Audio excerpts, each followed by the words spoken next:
Schools are meant to be sanctuaries, places where parents can send their children and know they'll be safe, where students can learn and grow under the watchful care of trusted educators. But on February 10th, 2025, that sacred trust was shattered in Daejeon, South Korea. An 8-year-old girl, bright, innocent, full of promise, walked into her school that morning and never came out alive. This is the betrayal of Kim Ha-neul, and the story of how the very person trusted to protect her became her killer. You're now looking into the abyss. This episode contains disturbing content related to the death of a child. Viewer discretion is strongly advised.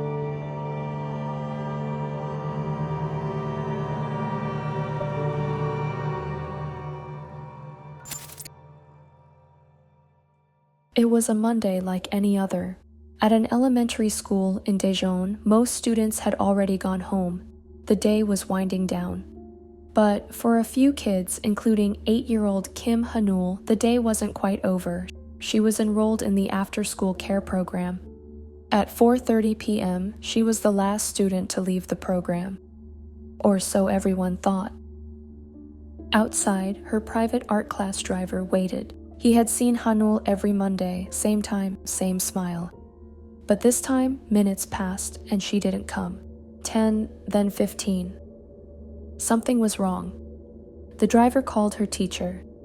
The teacher called her parents. And Ha-neul's father, thinking fast, opened a monitoring app installed on her phone. What he heard chilled him to the bone. There were strange gasping sounds, a drawer opening, a zipper, not the sounds of a child getting ready to go home. Something was very wrong. Finally, at 5:15 p.m., Ha-neul's mother called the police, and the search began.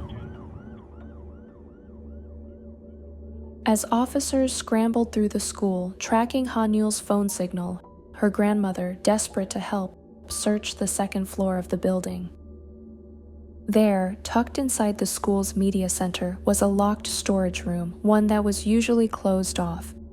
But that day, someone had opened it. What she found inside is something no grandmother should ever have to witness. A woman lay on the floor, nearby, Ha-neul's backpack and water bottle. Panicked, her grandmother backed out and called for help. But just as she stepped out, the door locked behind her. Police arrived within minutes and forced the door open at 6 p.m. Kim Ha-neul lay motionless. Her small body bore the marks of a brutal, frenzied attack, stab wounds to her face, neck, shoulders, and hands. Wounds that showed she had fought, she had tried to live. Beside her, bleeding but alive, was a teacher in her 40s, later identified as Myung Jae-won. She had tried to take her own life. Ha-neul was rushed to the hospital, but the damage was too great. At 7 p.m., she died from blood loss shortly after arrival. As doctors tried to stabilize Myung Jae-won's wounds, she laughed. And before treatment even began, she confessed. She told police she was angry that she had been barred from teaching. That day she had purchased a knife. She said she planned to take a life and then end her own. Ha-neul hadn't been singled out. She was just the last child in the building, the one left behind. Myung Jae-won lured her into the storage room with the promise of a book. But this wasn't impulsive rage, it was planned. Police later found that Myung Jae-won had searched for information related to murder 3 to 4 days before the attack. And this is where the system begins to crumble, because the signs were there. Myung Jae-won had struggled with depression since 2018. Just 2 months before the murder, she requested medical leave, citing her mental health. She was approved for 6 months away, but after just 20 days, a doctor cleared her to return. 3 weeks before the murder, she came back to school, but her behavior was spiraling. February 5th, she smashed a school computer, furious over slow internet. February 6th, she assaulted a coworker, screaming, crying, "I have nobody, I'm divorced, I'm alone." The school did not call the police. Instead, they reported her behavior and had her sit beside the vice principal instead of teaching. And on the very morning of the murder, 2 officials from the education office came to investigate, but they left before any real action could be taken. Hanul's murder devastated South Korea. Schools were supposed to be safe. Now parents were terrified.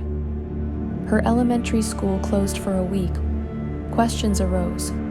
Why was Hanul left unsupervised? Why weren't stricter checks in place? The Ministry of Education admitted the difficulty. If 100 students are in after-school programs, there are 100 different ways they go home. But that wasn't enough. In the digital age, sometimes technology tells the story first. Hanul's father had used a tracking app called Find My Kids to locate his daughter and hear what was happening around her phone. After the murder, downloads of the app surged from just 254 installs to nearly 18,000 in a single day. But it sparked new debate. Are we protecting children or creating a surveillance culture in classrooms? Teachers pushed back. They argued it blurred ethical lines, turning schools into monitored zones, eroding trust. The government moved swiftly. A new law is now advancing, designed to identify and remove teachers unfit for duty due to mental health. But not everyone agrees. Teacher unions worry this could brand all educators with mental illness as dangerous.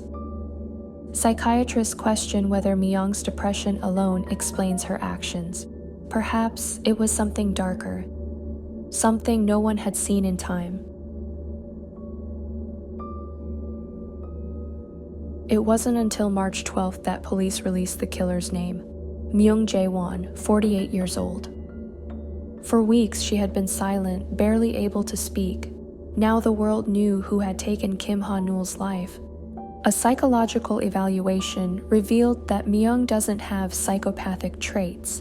This wasn't the act of someone incapable of empathy or understanding right from wrong. Authorities would later frame the act not as a random outburst, but as a tragic misdirection of emotion.